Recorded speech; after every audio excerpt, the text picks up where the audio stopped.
أعوذ بالله من الشيطان الرجيم నేను శపించబడిన బహిష్కరించబడిన శైతాన్ నుండి రక్షణ పొందటానికి అల్లాహ్ శరణు వేడుకు. من كان يريد الحياة الدنيا وزينتها نوفي إليهم أعمالهم فيها وهم فيها لا يبخسون.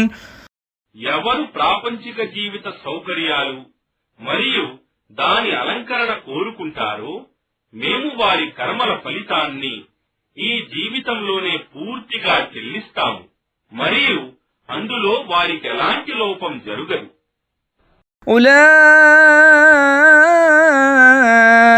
الذين ليس لهم في الآخرة إلا النار وحبط ما صنعوا فيها وباطل ما كانوا يعملون.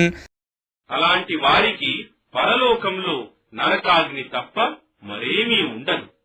వారు ఇందు ఈ లోకంలో పాటుపడిందంతా వ్యర్థమైపోతుంది మరియు వారు చేసిన కర్మలన్నీ విఫలమవుతాయి.